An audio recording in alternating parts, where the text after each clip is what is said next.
किसान भाइयों नमस्कार। मैं आपका और जीवाणु का दोस्त घनश्याम हेमाड़े। करंट पे हमारी जो एग्रीकल्चर में सीरीज चल रही है, सीरीज का नाम है कृषि के सूक्ष्म योद्धा। उसमें हमने माइकोराइजा पे बात किया है, ट्राइकोडर्मा विरिडी और हजानम क्या होता है। आज हम बहुत महत्वपूर्ण विषय पे बात करने वाले हैं। वो विषय का नाम है नेमाटोड्स। तो नेमाटोड्स क्या होते हैं, नेमाटोड्स हमारी खेती में फायदेमंद है क्या नुकसानमंद है, इसका सारा डिटेल इंफॉर्मेशन हम लेने वाले हैं। तो आज का सब्जेक्ट है नेमाटोड्स, उसको बोलते हैं सूत्रकृमि। ये जो होते हैं ये कैसे दिखते हैं, कैसे वर्क करते हैं, उसका मोड ऑफ एक्शन क्या होता है। देखिए किसान भाइयों, आप देख रहे हैं ये जो नेमाटोड्स है, ये नेमाटोड्स का माइक्रोस्कोप में अपने आनंद एग्रो केयर के लैब में ही बनाया हुआ वीडियो है। और वो वीडियो में आप देख रहे हो माइक्रोस्कोपिक में कि जो ये नेमाटोड्स होते हैं, ये नेमाटोड्स कैसे दिखते हैं, कैसे हमारे रूट्स में इन्फेक्ट करते हैं, रूट्स को कैसे डैमेज करते हैं, इसका पूरा डिटेल इंफॉर्मेशन आज मैं आपको देने वाला हूं। कितने टाइप्स के नेमाटोड्स होते हैं उसका सारा इंफॉर्मेशन आज आपको मिल जाएगा आज के सब्जेक्ट में। तो किसान भाइयों, ये जो नेमाटोड्स होते हैं, ये नेमाटोड्स खुली आंख से हमें दिखते नहीं है, क्योंकि ये क्या करते हैं, रूट को जैसे उसका जो बॉडी होता है और उसका जो मुंह होता है वो निडल्स के जैसे होता है, और वो रूट को इन्फेक्ट करते हैं और रूट के अंदर जाके रूट्स में नूडल्स बनाते हैं। ये नूडल्स बना के क्या क्या क्रॉप को नुकसान देता है।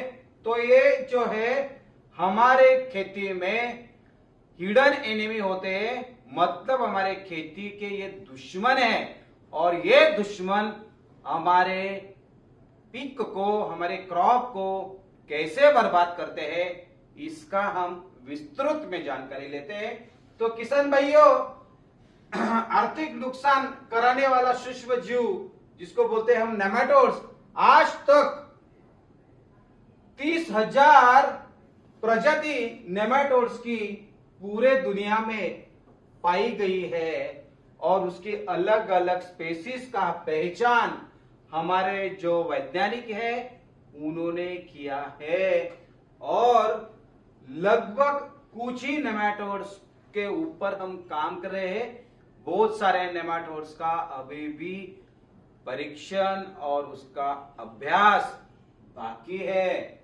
सिर्फ 4,000 पे ही हम काम कर रहे हैं। और नेमाटोड्स आमतौर पे बेलनाकार लेके सिलेंड्रिकल आकार के कृमि जैसे होते हैं, और ये जो होते हैं ये सिरों पर पतले और टैपरिंग होते हैं। मैंने जो बताया, जैसे ये आपका पेन दिख रहा है और लिखने का जो उसका जैसे रिफिल होता है, तो रिफिल का जैसे एक टोक होता है वो निडल के जैसे होता है, टैम्परिंग होता है। तो उसको जैसे टैम्परिंग होता है तो इस बाजू पे भी उसको टैम्परिंग है और उसको भी एक टैम्परिंग है। तो ये दोनों टैम्परिंग साइज में कहां से भी वो चलता है तो रूट्स के अंदर जाता है। और नेमाटोड्स अलग अलग होते हैं, और कुछ नेमाटोड्स 0.2 mm जितने छोटे होते हैं और 11.11 मिलीमीटर माइक्रोमीटर हम बोलते हैं, सॉरी माइक्रोमीटर जैसे लंबे होते हैं। और 0.01 से लेकर उसकी चौड़ाई होती है, उसका जो बॉडी होता है उसका बॉडी 0.01 से लेके 0.05 तक होता है। जहां पे ये दिखते हैं उसका स्टडी करके ये सारा मैं आपको अभ्यास बता रहा हूं। तो परजीवीकरण जिसको बोलते हैं हम पैरासाइट्स, जैसे हमने ट्राइकोडर्मा विरिडी में देखा कि पैरासाइट्स का रोल क्या होता है, दूसरों के ऊपर उपजीविका करना, मतलब उसको बोलते हैं हम पैरासिटिज्म, माइक्रो पैरासाइट्स। तो ये माइक्रो पैरासाइट्स होते हैं। और नेमाटोड्स के टाइप्स क्या है, तो बाह्य परजीवी नेमाटोड्स होते हैं जो रूट्स के पास रह के रूट्स के अंदर नहीं जाते, रूट्स के आजू बाजू में काम करते हैं। प्रवासी अंतर परजीवी जैसे अंदर जाके वो हमारे रूट्स को डैमेज करते हैं। और जो होते हैं गतिहीन, मतलब ज्यादा उसका कोई भी हलचल नहीं होती है और वो स्थिर होते हैं, स्लो होते हैं, लेकिन वो एक जगह रह के क्रॉप को धीरे धीरे धीरे धीरे क्या करते हैं, डैमेज करते हैं। तो ये 3 टाइप्स के नेमाटोड्स हमारी खेती में बहुत ही बड़ा नुकसान करने का काम ये सूत्रकृमि करते हैं। तो देखिए ये जो बाह्य परजीवी नेमाटोड्स होते हैं वो कैसे होते हैं, जड़ों में कैसे वो काम करते हैं। देखिए सबसे महत्वपूर्ण है कि ये जो नेमाटोड्स होते हैं ये मिट्टी में रहते हैं, उनके शरीर के फसलों की जड़ों पर होते हैं।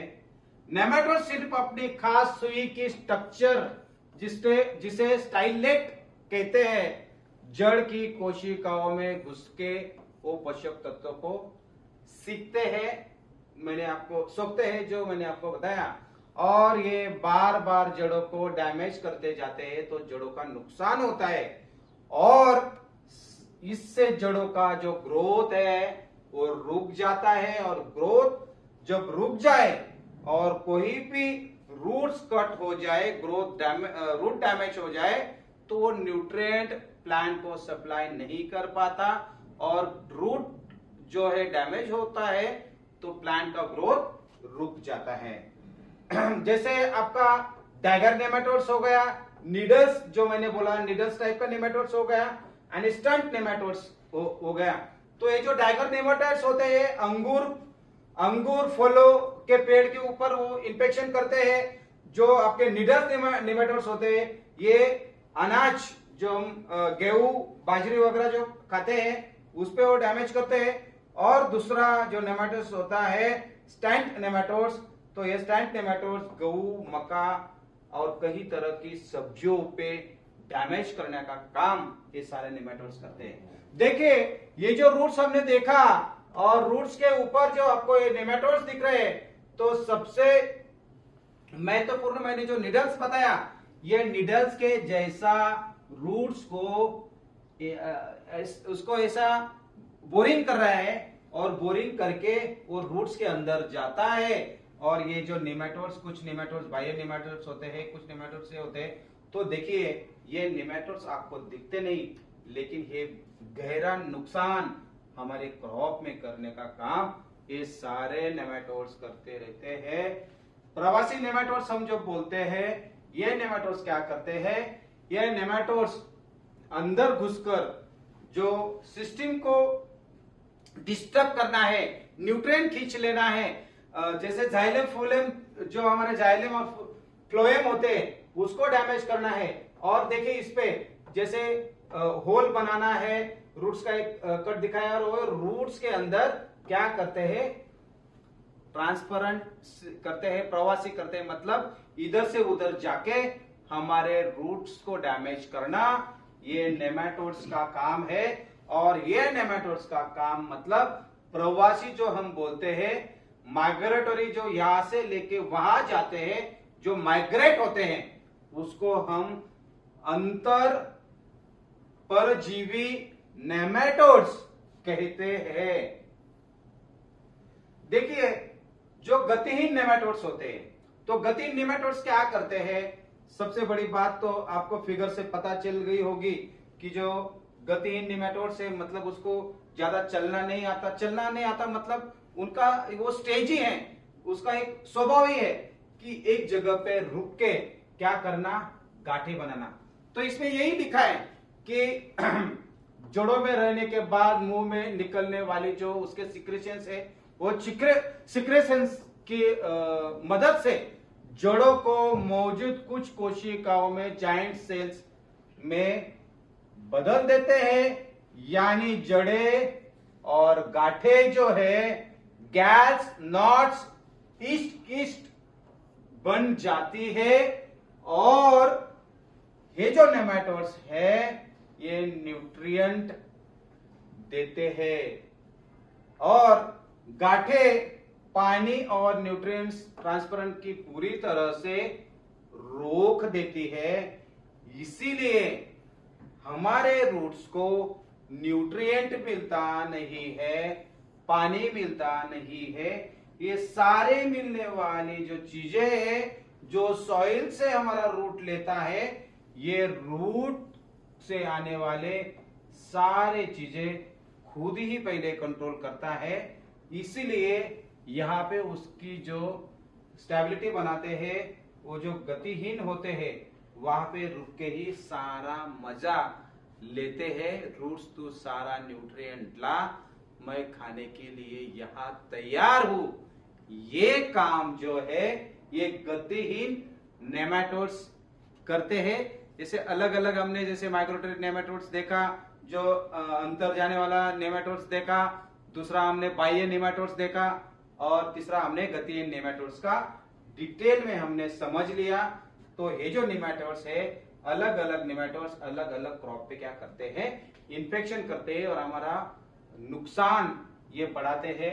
नेमाटोड्स का जीवन चक्र क्या होता है किसान भाइयों? तो नेमाटोड्स का जो जीवन चक्र होता है, ये जो होता है अंडे मादा नेमाटोड्स मिट्टी में जड़ों के अंदर जड़ों की सतह पर अंडे देती है और जड़ गांठे नेमाटोड्स जो होते हैं मादा एक खास जिलेटिनिक्स मैट्रिक्स छोड़ते हैं और सैकड़ों अंडे देती है जो उन्हें सुरक्षा देती है। मतलब जितने अंडे वो देंगे उतनी उसकी पैदावार बढ़ेगी और जितनी उसकी पैदावार बढ़ेगी उतना हमारे क्रॉप को वो डैमेज करेगा। ये उसका जीवन चक्र है। और सबसे बड़ी बात है कि उसके अलग अलग स्टेजेस होती है। एक उसका स्टेज होता है J1, दूसरा होता है J2, तीसरा होता है J3 और चौथा होता है जीवन चक्र 4, जो उसका जीवन चक्र 1 2 3 4 होता है। जैसे हम बच्चे का एक एंग होना, एंग के बाद एक मैच्योर होना, फिर बूढ़ा होना, ऐसे उसके अलग अलग स्टेज होती है। तो J1 स्टेज में क्या करता है, ये जो नेमाटोड्स है अंडे के अंदर बार केचुओं के तरह, जैसे जो केचुए होते हैं वो केचुए की तरह निकलता है और ज्यादा वो क्रॉप को इन्फेक्ट नहीं करता। लेकिन J2 स्टेज जो होती है ये इन्फेक्टिव स्टेज होती है। और ये इन्फेक्टिव स्टेज में क्या होता है, लार्वा जैसे मैंने आपको शुरू में जो वीडियो दिखाया, जैसे वो पूरा घूमता है, तो ये J2 स्टेज में सबसे ज्यादा हमारे क्रॉप को इन्फेक्ट करता है और मिट्टी में एक्टिवली घूमते रहते हैं और हमारे रूट्स के पास आके रूट्स को डैमेज करने का काम ये जो नेमाटोड्स का J2 और J3 स्टेज करता है। और जो आगे के जो स्टेजेस हैं,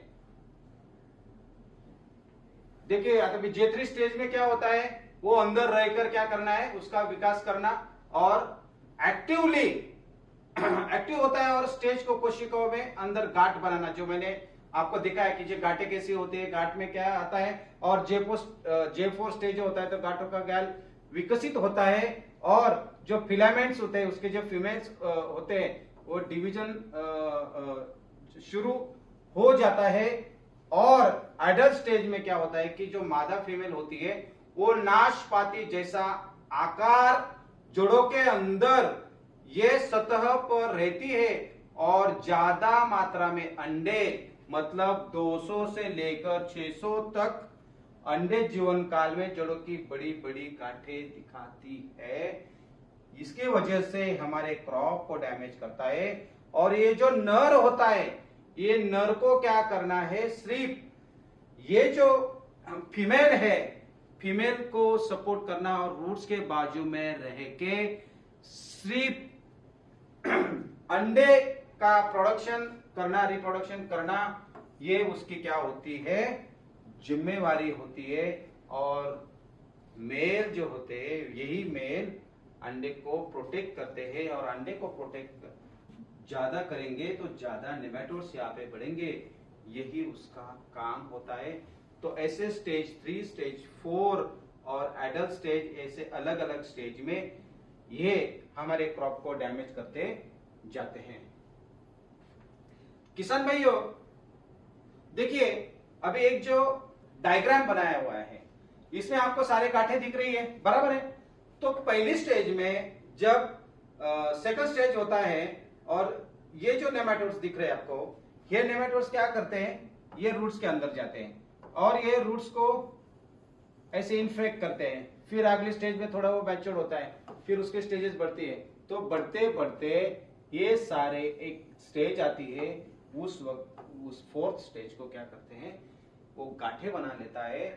और जब हम कोई भी देखते हैं हमारे रूट्स को, कोई भी क्रॉप को हम निकाल के देखते हैं जमीन से, तो यहाँ पे हमें पता चलता है कि भैया ये जो गांठें बनी हुई है, ये सारी जो गांठें है ये नेमाटोड्स की गांठें है और यही गांठों से हमारे क्रॉप को डैमेज करने का काम हमारे जमीन के एनिमी नेमाटोड्स अलग अलग स्टेज में, अलग अलग लेवल पर, अलग अलग क्रॉप को डैमेज करने का काम, नुकसान करने का काम, जो अलग अलग उसकी वैरायटीज होती है, अलग अलग उसके जो स्टेजेस होते हैं, वो करते रहते हैं। और आपको सबसे एंड जो आप कोई भी क्रॉप देखते हो तो आपको इस तरीके का डैमेज आपके क्रॉप के ऊपर दिखता है।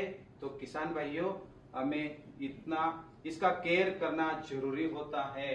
देखिए अभी नेमाटोड्स का संक्रमण का लक्षण क्या है, तो देखिए जब नेमाटोड्स हमारे क्रॉप के ऊपर लग गया और उसका नुकसान क्या होता है, तो हम देखेंगे कि फर्स्ट हम ये नुकसान के जो अलग अलग उसकी स्टेजेस है ये हम देखेंगे हमारे क्रॉप पे, तो हमें पता चलेगा कि नेमाटोड्स का इन्फेक्शन हुआ है। तो पहले है पेड़ की ग्रोथ रुक जाना, रूट्स को इन्फेक्ट करता है। पत्तियां पीली जाना, क्योंकि आपके रूट्स डैमेज हो गए तो पत्तियां आपकी पीली पड़ जाएंगी।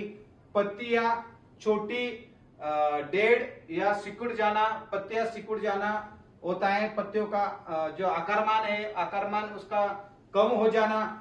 जड़ों वाली लक्षणें जो है, जड़ों पर गांठें बनना, जो जड़े पे गांठें बनी हो, गांठें जो बुरी होकर सड़ जाना और सफेद जड़ों की ग्रोथ को धीमी बनाना, ये सारे जो लक्षण है जो मैंने आपको शुरू में से ही दिखाए हुए कि ये जो नेमाटोड्स होते हैं, ये नेमाटोड्स अलग अलग स्टेज पे इंफेक्शन करते हैं। तो ये आप लक्षण उसके देखते हो तो आपको पता चलेगा कि नेमाटोड्स का इंफेक्शन आपके क्रॉप में ज्यादा परिणाम से हुआ है, तो आपको नेमाटोड्स कंट्रोल करना पड़ेगा। दुनिया में पूरे वर्ल्ड में नेमाटोड्स के मुख्य फसलों कुल पैदावार और सामान्य रूप से 12 से 15% तक सालाना कम करता है। देखिए कोई भी चीज आप 10 टन बना रहे हो और 12 से 15% आपका नुकसान हो रहा है, मतलब बहुत ज्यादा नुकसान है। कोई क्रॉप आपका 100 रुपया वाला होगा, कोई क्रॉप आपका 10 रुपया वाला होगा, कोई क्रॉप आपका 600 रुपए किलो वाला होगा। तो अलग अलग क्रॉप पे अलग अलग उसका जो इन्फेक्शन रेशो है वो अलग है, इसलिए 12-15% नुकसान होना मतलब बहुत बड़ा नुकसान हमारे क्रॉप पे। जैसे अनार वाला क्रॉप होता है, जैसे खीरा होता है, ऐसे बहुत सारे, जैसे आपका गवा होता है, जो हम अमरूद बोलते हैं, तो ये सारे क्रॉप पे नेमाटोड्स का इन्फेक्शन बहुत ज्यादा होता है। तो वहां पे हमें नेमाटोड्स का कंट्रोल करना ही हमारी जिम्मेवारी होती है। और हम जो नहीं कंट्रोल करते तो पूरा वर्ल्ड का एक स्टडी कहता है कि इतना नुकसान हमारा होता है। ट्रॉपिकल सब ट्रॉपिकल इलाकों में 20% उसका नुकसान ज्यादा होता है। देखिए जनरल हम बोले तो 12 से 15%, बाकी की जगह पे 20% का नुकसान उसका होता है। और अलग अलग स्टडी के अनुसार नेमाटोड्स की वजह से दुनिया भर में खेती बड़ी ही इकोनॉमिक को सालाना 80 बिलियन से लेके 173 बिलियन के बीच नुकसान हर साल होता है। ये बहुत ही बड़ा नुकसान है किसान भाइयों, हमें इसका केयर करना जरूरी है। और नेमाटोड्स दुनिया भर में सभी फसलों में पाए जाते हैं और बहुत ज्यादा नुकसान पहुंचाते हैं। सभी क्रॉप के किसान भाइयों को पता है कि नेमाटोड्स हमारे क्रॉप में कितना नुकसानदायक है, तो इसलिए हमें नेमाटोड्स का टाइम पे मैनेजमेंट करना बहुत ही अनिवार्य होता है। भारत की स्थिति क्या है किसान भाइयों? भारत के कृषि प्रधान देश में, लेकिन फसल खराब होने से किसानों को भारी आर्थिक नुकसान है। आईसीएआर और एआईसीआरपी एक रिपोर्ट के मुताबिक भारत में नेमाटोड्स हर साल करीब 24,265 करोड़ का नुकसान करते हैं। मतलब इतना बड़ा नुकसान हमारा किसानों का होता है। मतलब इतना बड़ा नुकसान तो किसानों के खिस्से से जाता ही है, लेकिन इतना अनाज का शॉर्टेज, फ्रूट का शॉर्टेज, सारा शॉर्टेज ये नेमाटोड्स की वजह से होता है। इसीलिए हमें नेमाटोड्स कंट्रोल करना ये बहुत ही जरूरी है। और किसान भाइयों, ये नुकसान सिर्फ 30 मुख्य जो क्रॉप है, जैसे हम जो बोल दिया अनार बोल दिया हमने, अपना ग्रेप्स बोल दिया, अमरूद बोल दिया, एप्पल बोल दिया, ऐसे जो 30 क्रॉप है जो ज्यादा पैसे देते हैं, इसी क्रॉप पे उसका स्टडी हुआ है। सारे क्रॉप पे हम स्टडी करेंगे तो ये 24,265 करोड़ है। ये 24 लाख भी हो सकते हैं, क्योंकि हमारे इंडिया में 100-200 क्रॉप अलग अलग एरिया में, अलग अलग टाइप के, अलग अलग सीजन में होते हैं। तो किसान भाइयों, ये बात चौंकाने वाली बात है, इस पे हमें ध्यान रखना ही जरूरी है। सभी फसलों में अनुमानित हम करेंगे तो 90 करोड़ तक नुकसान हमारे भारतीय खेती में हो सकता है। इसका ध्यान रखना जरूरी है। किसान भाइयों, ये जो है नेमाटोड्स के अलग अलग उसके जो स्टेजेस दिए, जैसे सब्जियां है, फलों है, तिलहन है, अनाज है, गन्ना है, गेहूं है। आप इसका इंफॉर्मेशन, आप स्क्रीनशॉट आप उसका ले सकते हो। आपको पता चलेगा कि कौन से क्रॉप के ऊपर कौन सा नेमाटोड्स का नुकसान है। 20%, 25%, 30%, 23% और 20% ऐसे अलग अलग प्रतिशत पे उसका अलग अलग स्टेज पे नुकसान करने का काम ये जो नेमाटोड्स है ये करता रहता है। तो इसीलिए नेमाटोड्स जो है हमारे क्रॉप को कभी बचाता नहीं, नुकसान ही पहुंचाता है। ये समय पर हम उपाय करके नेमाटोड्स को कंट्रोल किया जा सकता है। तो गहरी जुताई, जैसे हम कोई भी जुताई करते हैं तो डेप्थ में जाके हमें जुताई करनी है। जब वो जुताई करते हैं पूरा उसका अच्छे से हीट रहता है, टेम्परेचर अच्छे से रहता है, एरिएशन अच्छे से होता है, स्टरलाइजेशन अच्छा हो जाए तो नेमाटोड्स वहां पे बढ़ता नहीं है। जो हमें क्रॉप लगानी है, तो इस बार हमने समझो मूंगफली लगा दी, तो दूसरी बार हमें गेहूं लगाना है, तीसरी बार हमें ओनियन क्रॉप लगाना है, चौथे बार हमें खीरा करना है। जो भी धान का आपका जो कोई भी आप क्रॉप लगा रहे हो, वो क्रॉप को आपको क्या करना है, अलग अलग टाइप पे अलग अलग क्रॉप लगाना है, अल्टरनेट करना है।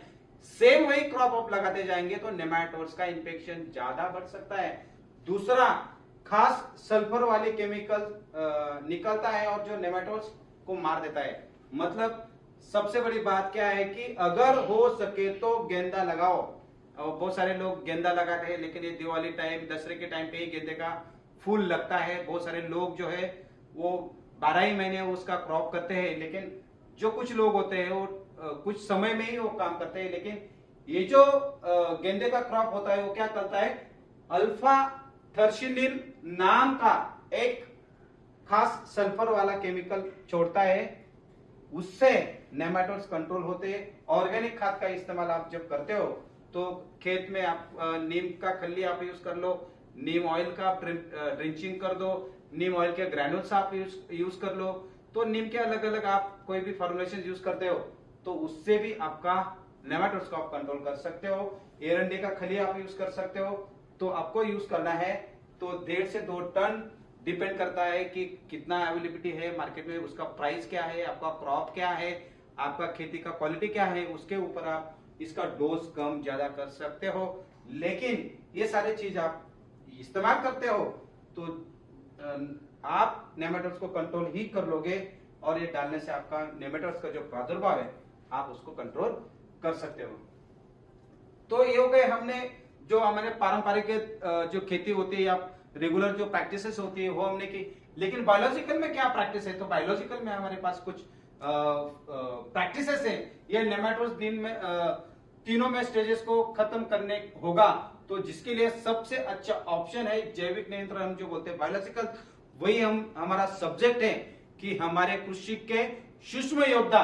तो सूक्ष्म योद्धा का क्या रोल है मैं आपको बताता हूँ। बायोलॉजिकल कंट्रोल में हम फंगस और बैक्टीरिया का इस्तेमाल कर सकते हैं, और नेमाटोड्स फंगस और एक फ्रेंडली फंगस है जो मिट्टी में नेमाटोड्स को कंट्रोल करने का मदद करता है, और यही इंपॉर्टेंट रोल है जो हम आज जो बैक्टीरिया और फंगस का स्टडी करने वाले हैं।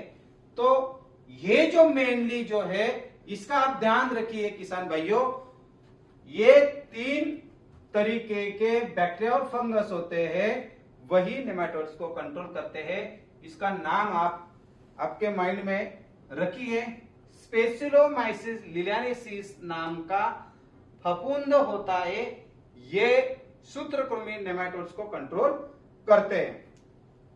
पोचोनिया क्लैम्ब्रोस्पोरियम स्पोरिया, ये भी नेमाटोड्स को कंट्रोल करने वाला फफूंद है, और ट्राइकोडर्मा हर्जियानम भी नेमाटोड्स को कंट्रोल करता है।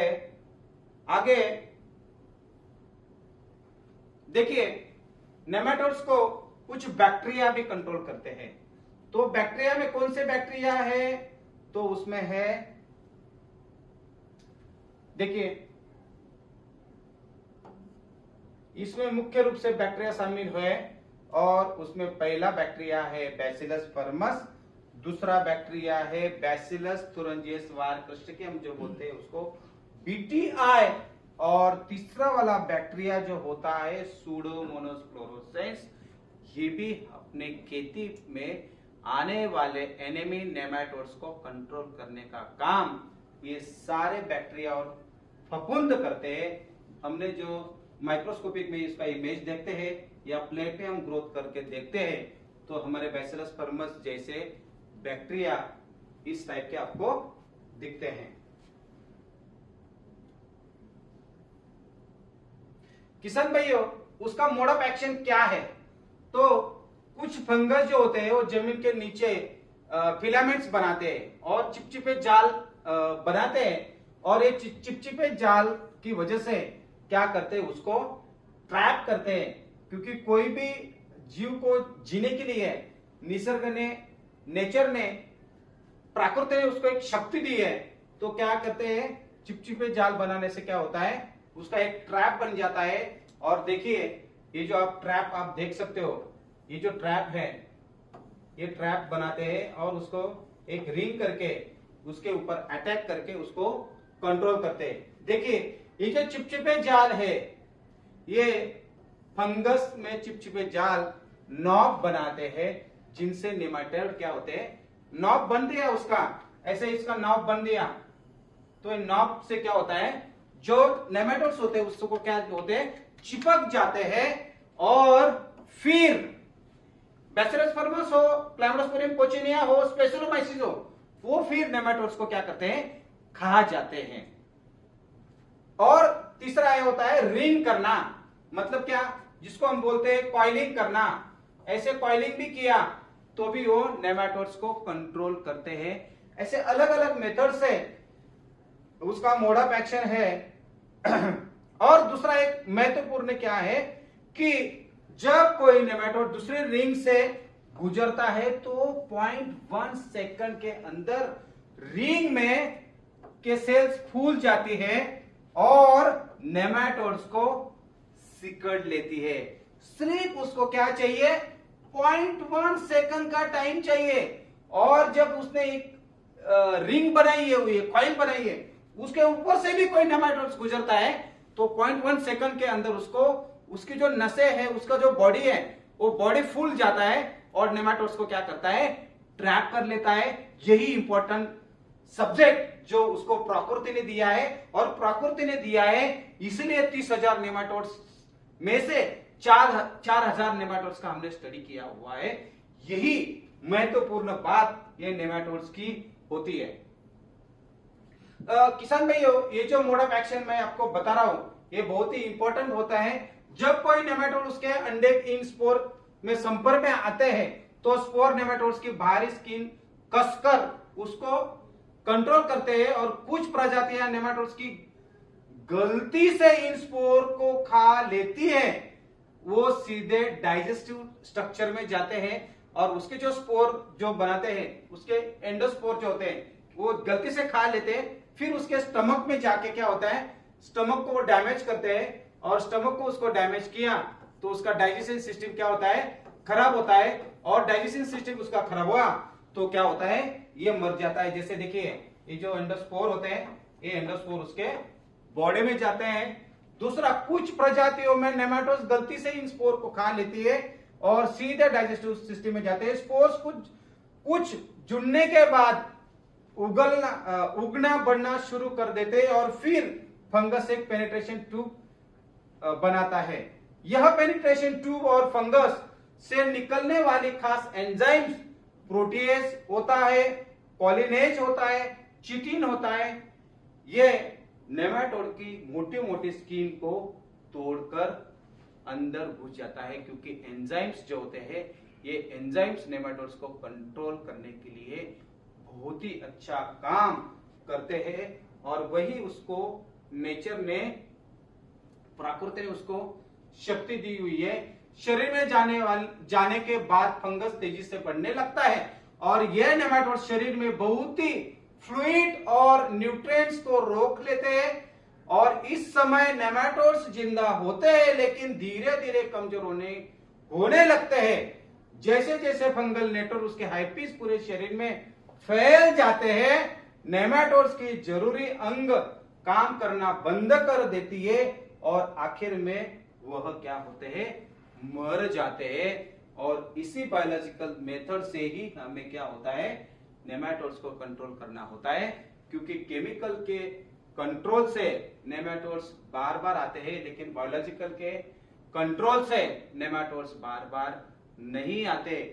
तो ये पूरे नेमाटोड्स का आपको इंफॉर्मेशन दिया, लेकिन आपको नेमाटोड्स कंट्रोल करना है तो कौन से प्रोडक्ट्स उसको चाहिए, कहाँ पे वो मिलते हैं। तो दोस्तों, आनंद एग्रो केयर कंपनी में जो सारे प्रोडक्ट्स बनते हैं, और अलग अलग उसकी जो स्पेसीज होती है, तो जैसे स्पेशलोमाइसिस हो गया, पोचोनिया हो गया, ट्राइकोडर्मा हर्जियाना हो गया, बैसिलस परमस हो गया, सुडोमोनास फ्लोरोसेंस हो गया, ये सारे जो स्पेसीज है ये आनंद एग्रो केयर के आधुनिक लैब में बनते हैं, और यहाँ पे सारे टेक्निकल टीम काम करते हैं। तो क्या क्या उसके फॉर्मुलेशन है वो भी मैं आपको बताता हूँ। तो देखिए किसान भाइयों, तो यहाँ पे आपको मिलता है टेक्निकल प्रोडक्ट हो गया, टाल्कम बेस हो गया, लिक्विड बेस हो गया, वाटर सोल्यूबल डेस्टोज बेस हो गया, कैप्सूल वाला प्रोडक्ट हो गया, और ग्रैन्यूल वाला प्रोडक्ट हो गया।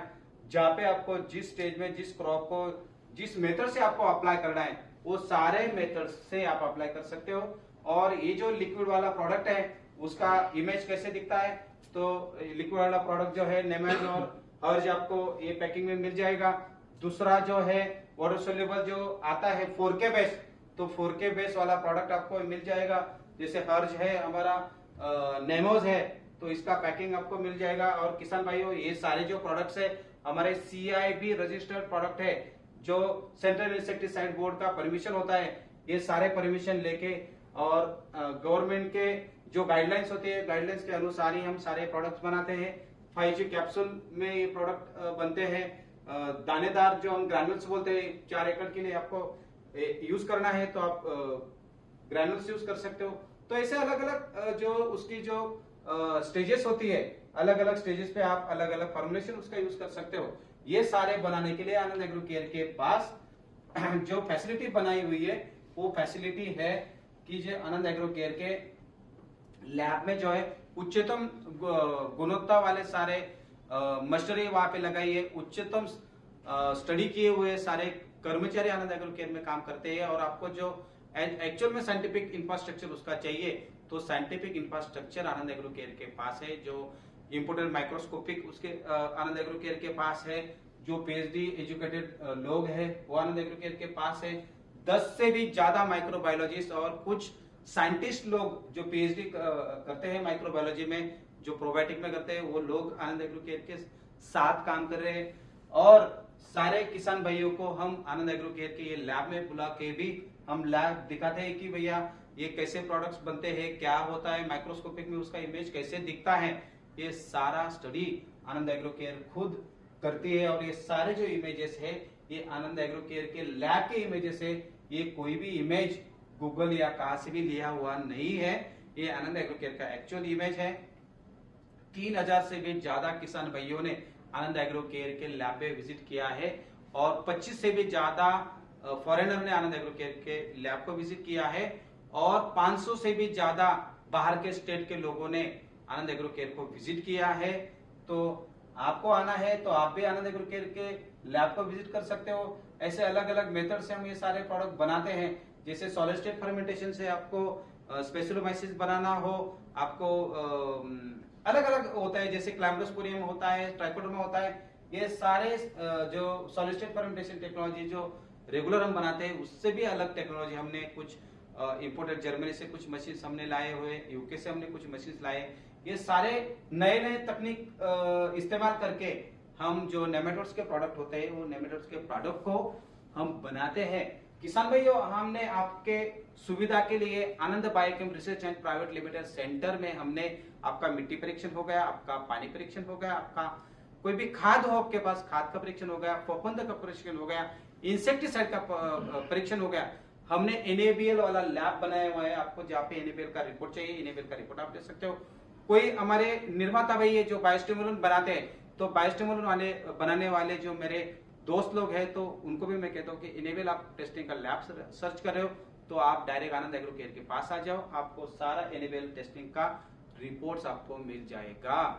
दूसरा, किसान भाइयों, हमने आपके सुविधा के लिए भी आनंद क्रॉप गुरु नामक एक हमने मोबाइल एप्लीकेशन बनाया हुआ है। ये मोबाइल एप्लीकेशन आप प्ले स्टोर में जाते हो तो प्ले स्टोर में जाके आपको सिर्फ क्या करना है, ये डाउनलोड करना है और आपकी इंफॉर्मेशन वहां पे आपको फीड करनी है। तो आपका क्रॉप क्या है, उसका स्टेज क्या है, सारा आपका इंफॉर्मेशन वहां पे आप इंसर्ट करते हो तो तुरंत आपको आनंद एग्रो केयर के टीम से कॉल आएगा और फ्री ऑफ कॉस्ट आपको एडवाइस करेंगे। और ये जो हमारा क्रॉप गुरु ऐप है ये हिंदी, इंग्लिश, गुजराती और मराठी चारों लैंग्वेज में अवेलेबल है। तो इंडिया में तो हर जगह पे हिंदी चलता है, तो आप हिंदी में कर लो, इंग्लिश में कर लो, गुजराती में कर लो, मराठी में कर लो। जो जो आप मुझे देखने वाले लोग हैं वो हमें फॉलो कर सकते हैं। और बहुत सारे किसान भाइयों ने अभी भी आनंद एग्रो केयर के हिंदी यूट्यूब चैनल को सब्सक्राइब नहीं किया है, तो किसान भाइयों हिंदी यूट्यूब चैनल को आप सब्सक्राइब करो और आने वाले सारे नोटिफिकेशंस आपको टाइम टू टाइम मिलते जाएंगे। और हमारे जो कृषि के जो सूक्ष्म योद्धा है, ये योद्धा का हर एक नया सब्जेक्ट लेके हम आएंगे। तो किसान भाइयों, मैं आज के दिन यही रुकता हूँ। हमने आज का जो हमारा स्टडी था, हमारा जो आज का पाठशाला का दिन था वो था सूत्रक में नेमाटोड्स हम बोलते हैं और नेमाटोड्स के टाइप्स क्या होते हैं, सारे हमने विस्तृत में जानकारी इसकी ले ली। अगले सोमवार को हम मिलेंगे नए एक सब्जेक्ट के साथ, नए एक विषय के साथ। लेकिन हम सोमवार को मिलते हैं आनंद एग्रो केयर के हिंदी यूट्यूब चैनल पे। हर सोमवार को मिलते हैं हम कितने बजे, 6 बजे। तो मिलते हैं सोमवार को 6 बजे। यही मैं रुकता हूँ। नमस्कार मेरे प्यारे किसान भाइयों, जय जवान जय किसान, जय हिंद, नमस्ते।